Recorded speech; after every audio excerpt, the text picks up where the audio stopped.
His head was in the car. Quantity Records presents Paddy Yates' Ireland, a loving look at the Isle of Saints. A song for every one of the 32 counties on the Emerald Isle. 32 songs, all complete, all half-orchestrated. You'll dance your legs down to bloody stumps to his rousing Tip of a Rary. It's a long, long way from her county downy breast till I touch the tip of a rary. She's been eating a Dublin portion of pork. You want a chance to pop her car. You'll find yourself inexplicably moved by Paddy's magnificent Diddy O'Dell. Diddy O'Dell of dairies, There's legs wrapped round Kitty Nowlan's out head.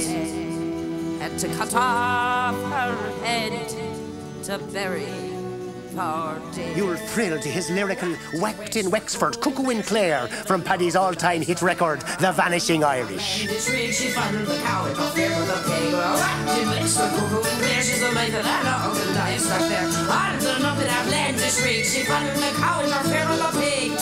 Order now and order often, cause poor old Paddy's flame is gutted and burnt out. He's drying out now in Grange Gorman, and when Paddy dries out, he dries up. As Paddy always says, sure the wit is in the bottom of the jar. Without a swally there'd ne'er be a song. So get Paddy's albums, they won't last long. His guts.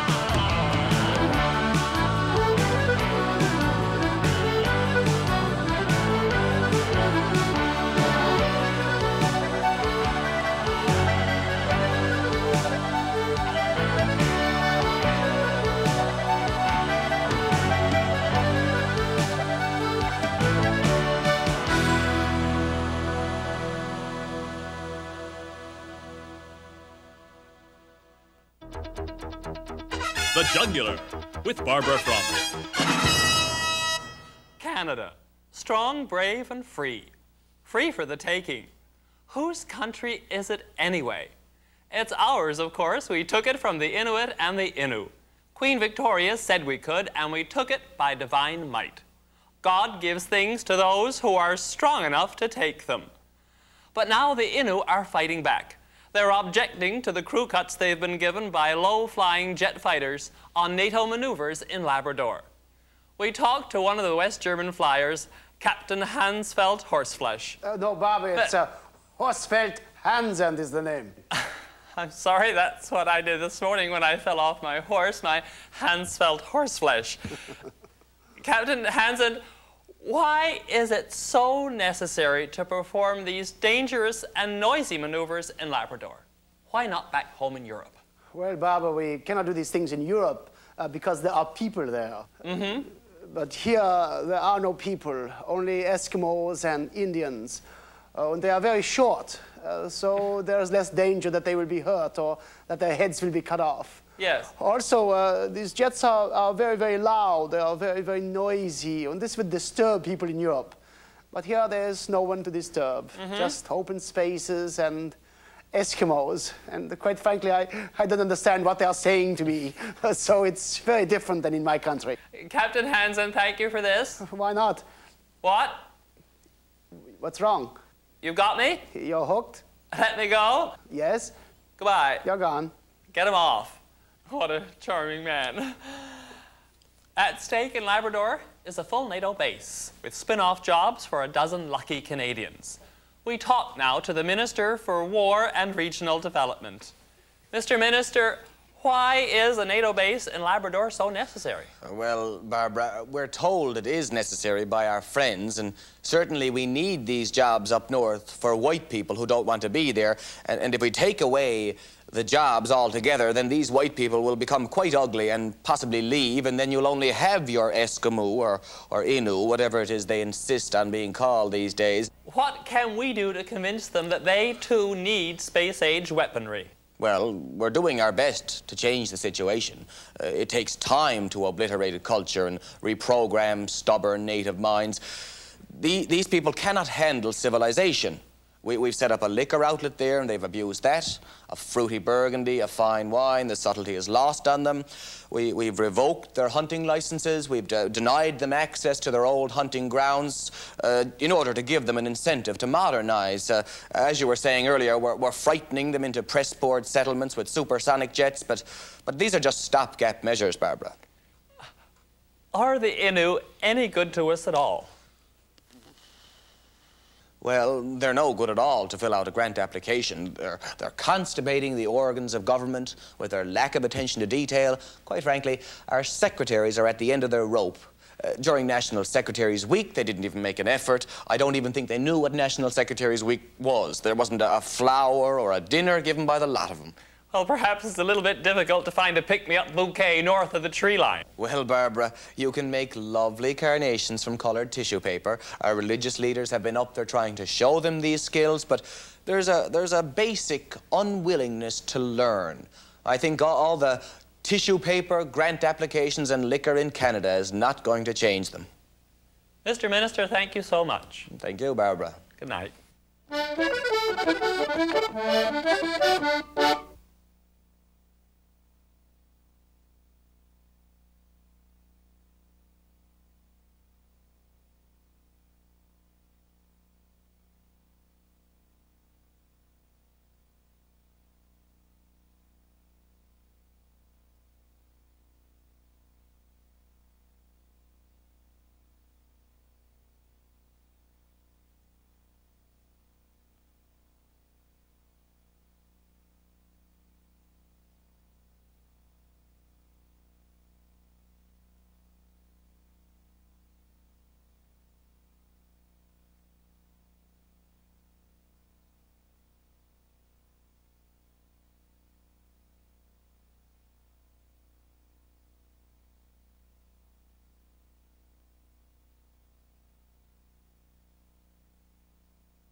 Thank you very much. Thank you.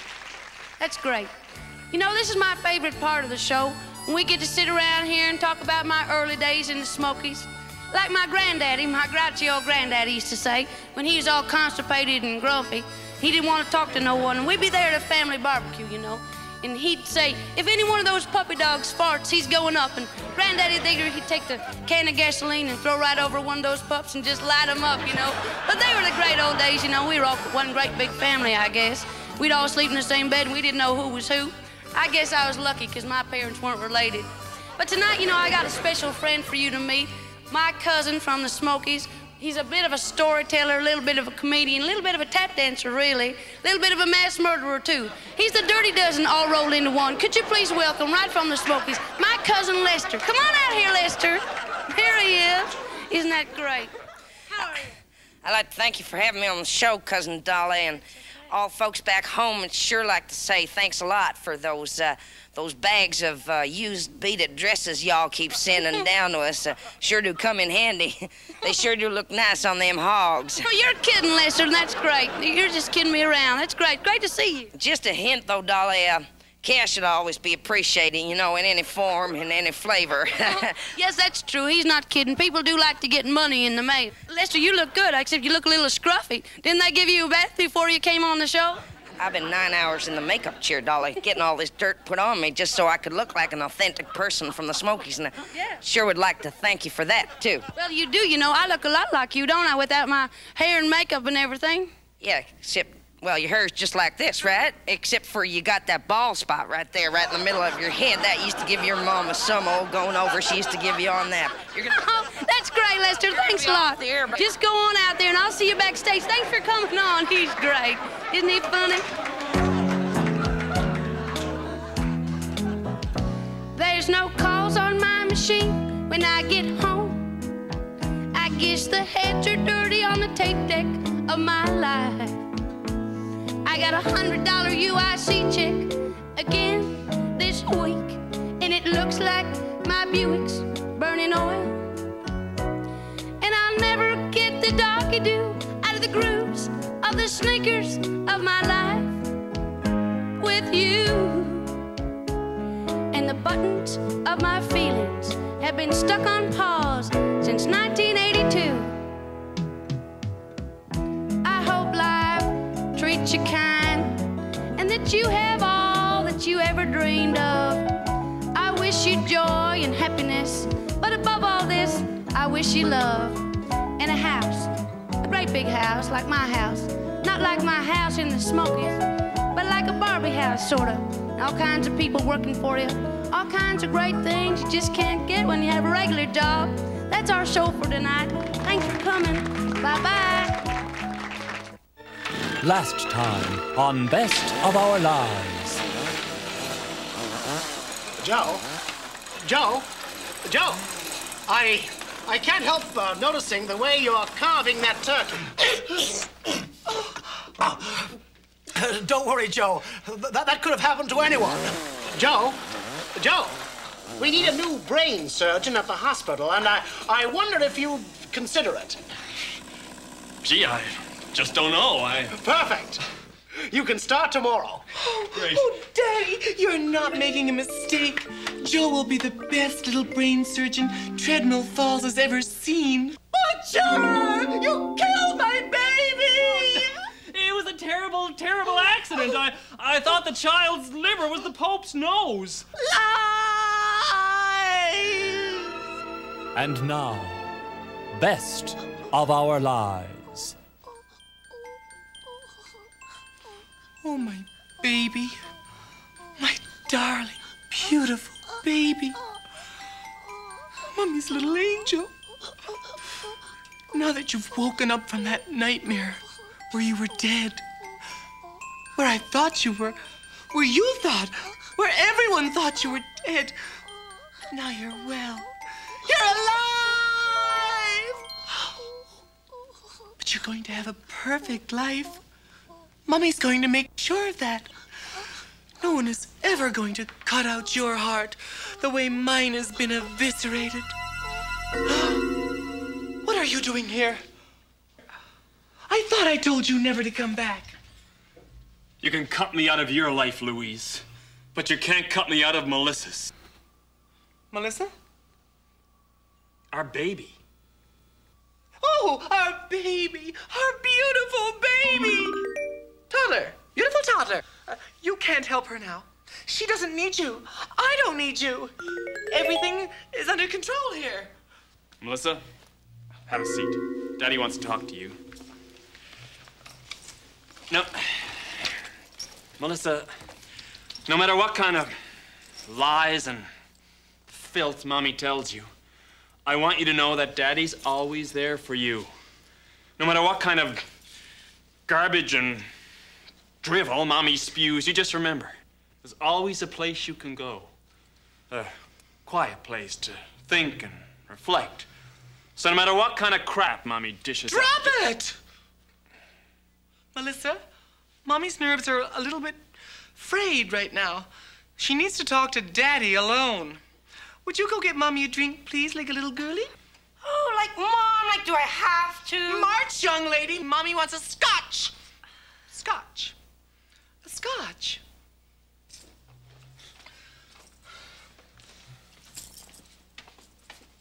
She's growing up so fast, Joe.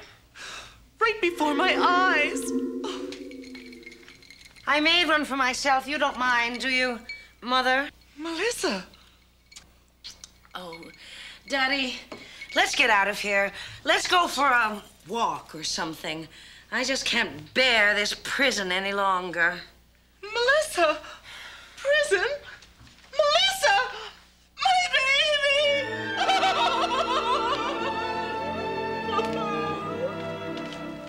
Oh, Daddy! Louise, I have to tell you something.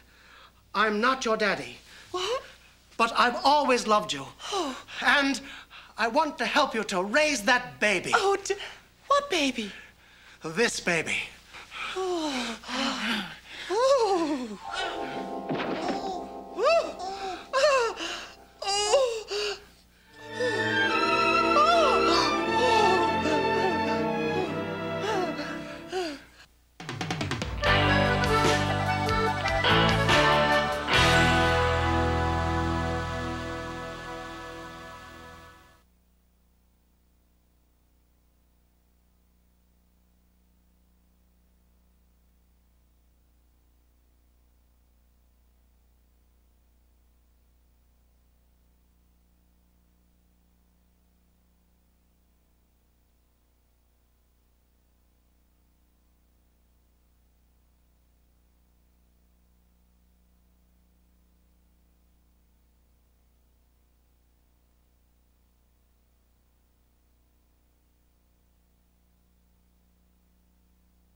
Oh, thank you, Gortek. Oh, dear. Dear Henry, don't get up. I have some terrible news. Your dear wife, Celestina, is dead. Her suffering has finally ended. Oh, let me play the piano one last time, for I know that my life's blood will drain away now that I have lost Celestina.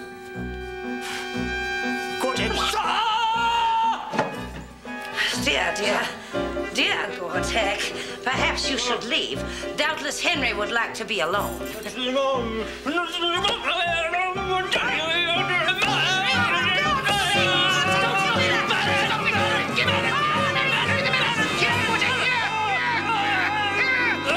Thank you, sir! Thank you, sir! Why can't you leave well enough alone? Well enough, Henry? You call that well enough? You stupid do-gooder. Can't you see? The mallet banging kept him from poking out his eyes. Well, I never... I'm very sorry, sir. I feel my difficulties are too much. I really should be let go. Go. No, Gortek, no, Gortek, no. We've made such progress. What if I have one of my violent spells, sir? Violent spells? Henry, you really must get some help for this dear poor man.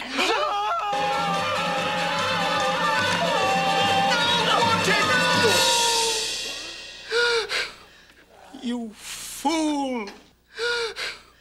You spoke with moral authority. The inherent judgment in your voice caused him to turn to instant self-punishment.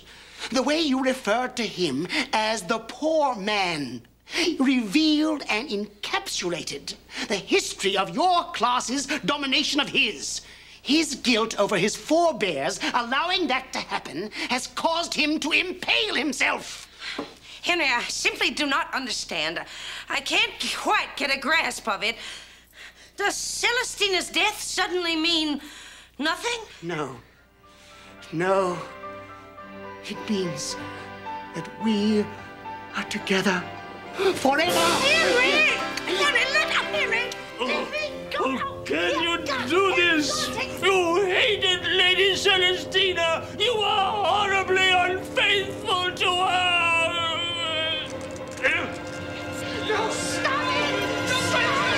Don't try and stop him now! Don't try and stop him now!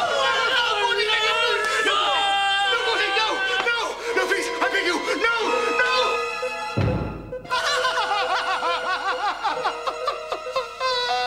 Henry, he pushed a button. No! He set off a nuclear explosion. Don't you see? I had to appear like a heartless, philandering cad in order for him to know that there was someone who was worse than he is. I had to pretend that I didn't care about Celestina. But in your ridiculous American do-gooder fashion, you had to stop him from pulling out his own teeth. The oldest trick in the books. The oldest trick in the book? Yes. It's an old tradition among British upper classes. If you want to test a couple's real passion, pull your teeth out in front of them. If they break their love clinch, then their love isn't real. Now in a rage at his own inadequacies and his moral inferiority, both to you and to me, as evidenced by the fact that we could not throw ourselves into one another's arms immediately after the death of my wife, he's decided to blow up the bloody world with a nuclear explosion. But Henry, how can Gortek do that? Because he is the President of the United States. He came to me for treatment. Now do you see how you do-gooders destroy the world? We may as well make love now. Take off your clothes. Oh. All right. Sir. Go on, Jack.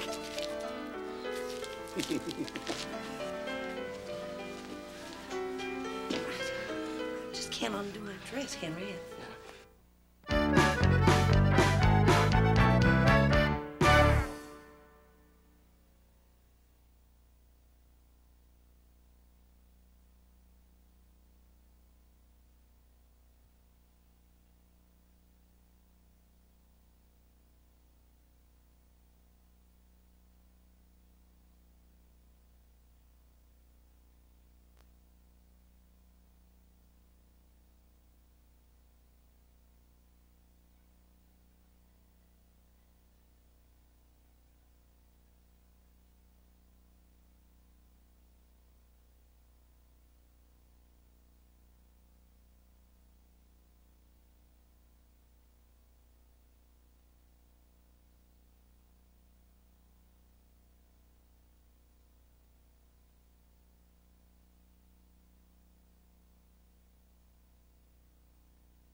Good evening, and welcome to Frank Talk.